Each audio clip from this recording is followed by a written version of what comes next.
மக்களை இந்த வீடியோவில் நம்ம எதை பற்றி ரொம்ப தெளிவாக பேச போகிறோம்னா, எதிர்க்கட்சி தலைவர் ராகுல் காந்தி இருக்கார் பார்த்தீங்களா, இவர் பார்த்தீங்கன்னா ட்விட்டரில் பார்த்தீங்கன்னா ஒரு வாழ்த்து செய்தி போடுறார். இந்த வாழ்த்து செய்திக்கு பார்த்தீங்கன்னா கொல்கத்தாவில் இருக்கக்கூடிய காவல் நிலையத்தில் இவருக்கு எதிராக எஃப்ஐஆர் பதிவு செய்யப்படுது. ஒரு வாழ்த்து செய்தி பதிவு பண்ணதுக்கு எதுக்கு எஃப்ஐஆர்? கொல்கத்தானா மேற்குவங்க தானே, மேற்குவங்க கவர்மெண்ட் எதிர்க்கு ராகுல் காந்திக்கு எதிராக இந்த வேலையை பார்க்குது அப்படிங்கிற பல்வேறு விதமான கேள்விகள் இருந்தாலும், இந்த எஃப்ஐஆர் பதிவு செய்யப்பட்டதின் பின்னணியில் ராகுல் காந்தி மேலேயும் பெரிய தவறு இருக்குது அப்படிங்கிறதான் இந்த வீடியோவில் நான் கொண்டு வந்து சேர்க்க போகிறேன்.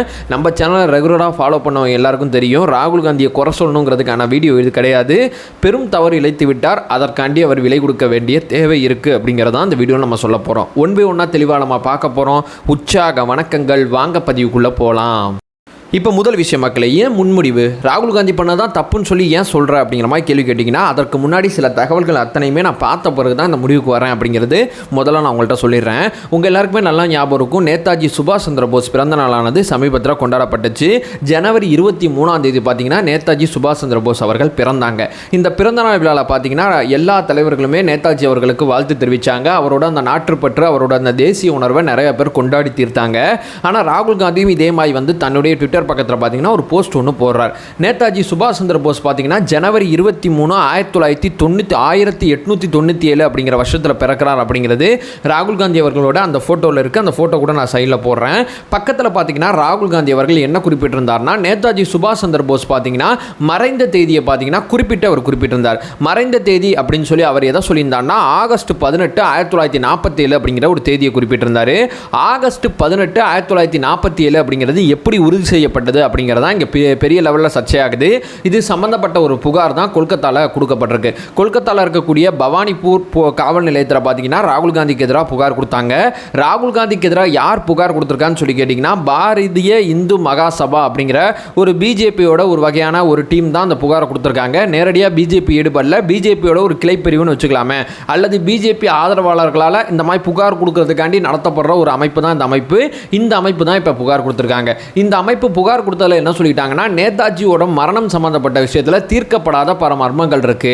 இவர் நாடுக்கு நேதாஜி சுபாஷ் சந்திர போஸ் அவர்கள் எப்போ இறந்து போனாங்க அப்படிங்கிறது சரியா தெரியாது. ராகுல் காந்தி இப்படிப்பட்ட ஒரு தேசிய விஷயத்தில் பார்த்தீங்கன்னா ஒரு முடிவு எடுக்கிறாரு. அரசாங்கம் சொல்லி செஞ்சாரா, இல்லை இவர் ரிசர்ச் பண்ணி இந்த தேதியை முடிவு பண்ணாரா அப்படிங்கிற பல்வேறு விதமான கேள்விகளை கேட்டு நேதாஜியோட புகழுக்கு களங்கம் விளைவிக்கிறார் அப்படிங்கிற குற்றச்சாட்டு அடிப்படையில், அதாவது ராகுல் காந்தி மேலே பதியப்படுற வழக்குகள் எல்லாத்தையும் நான் நல்லா கவனித்து பார்த்தீங்கன்னா, ஏறத்தாழ அவர் மேலே போடுற வழக்கு 90% அவதூறு வழக்காக தான் இருக்கும். வேறு எந்த வழக்குமே இருக்காது. ராகுல் காந்தி அவர்கள் இப்போ சமீபத்தில் கூட அந்த எம்பி பதவி கூட போணுச்சு பார்த்தீங்களா, அது கூட ஒரு அவதூறு வழக்கு தான்.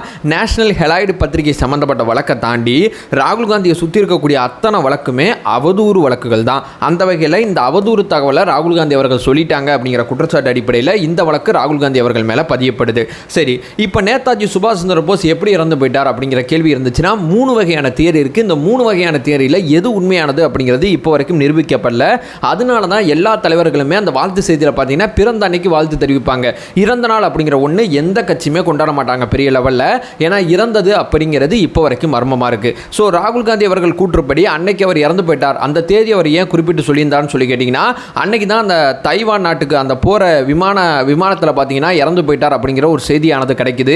இந்த விமானத்தில் பார்த்தீங்கன்னா இறந்து போகும்போது அவரோட உடல் கிடைக்கல அப்படிங்கிறது எப்போ நடந்துச்சுன்னு சொல்லி கேட்டிங்கன்னா, ஆகஸ்ட் 18, 1947 தான் நடந்துச்சு. விமான விபத்தில் நேதாஜி அவர்கள் இறந்து போயிட்டாங்க அப்படின்னு சொல்லி நம்புறவங்க அந்த தேதியை நேதாஜி அவர்கள் இறந்து போயிட்டாங்க அப்படிங்கிறது பெரிய லெவலில் நம்புறாங்க. ரெண்டாவது பார்த்தீங்கன்னா இன்னொரு தியரி சொல்கிறாங்க, 1970 காலகட்டத்தில் பார்த்தீங்கன்னா ரஷ்யாவில் தான் நேதாஜி இறந்து போயிட்டார் அப்படிங்கிற ஒரு தியரியும் பெரிய லெவலில் இவரை பற்றி இருக்கக்கூடிய ரிசர்ச்லையும் பெரிய லெவலில் இருக்கக்கூடிய தகவலில் இருக்குது. இதே மாதிரி பார்த்தீங்கன்னா நேதாஜி அவர்கள் எப்போ இறந்து போனாங்க அப்படிங்கிறது 1985 பார்த்தீங்கன்னா துறவி வடிவத்தில் இந்தியாவில் தான் வாழ்ந்தார், இந்தியா முழுக்க தான் சுற்றிக்கிட்டு இருந்தார். துறவி வடிவத்தில் தான் 1985 பார்த்தீங்கன்னா நேதாஜி இறந்து போயிட்டார். இவர் துறவியாக இருக்கும்போது நிறைய பேர் பார்த்தாங்கன்னு சொல்லி இவரோட மரணம் சம்பந்தப்பட்ட ஏகப்பட்ட புத்தகங்கள் இப்போ வரைக்குமே பொது வழியில் இருக்குது. அந்த புத்தகங்கள்லையும் இந்த மாதிரி கருத்துக்கள் பெரிய லெவலில் இருக்குது. நான் என்ன சொல்ல வரேன் அப்படிங்கிறது உங்களுக்கு நல்லா தெரிஞ்சிருக்கும். நேதாஜி அப்படிங்கிற ஒரு தலைவரோட மரணம் அப்படிங்கிறது இந்தியா இப்போ வரைக்கும் கண்டுபிடிக்காது. எப்படி இந்த மனிதரோட மரணம் நிகழ்ந்திருக்குன்னு சொல்லி இந்தியா இது வரைக்கும் டிக்ளேர் பண்ணாது, பெரிய லெவலில் தேசிய அவமானம் தான், மாற்று கருத்து கிடையாது. ஏன்னா ஒரு தேசிய சிந்தனைக்காண்டி பாடுபட்ட ஒரு தலைவரோட மரணம் எப்படி நிகழ்ந்திருக்கு அப்படிங்கிறது அந்த நாட்டு மக்கள் தலைமுறை கடந்து தெரியாமல் இருக்காங்க அப்படிங்கிறது வருத்தத்துக்குரிய செய்தி தான். இதற்குள்ள 3 விதமான தியரி இருக்குது. அந்த 3ல் எது உண்மை அப்படிங்கிறது நமக்கு தெரியல. அப்போ 3ல் ஏதாவது ஒன்று உண்மையாக இருக்கும்போது இவரோட இறந்த தேதி அப்படிங்கிறது மாறும், வருஷம் முதற்கொண்டு மாறும்.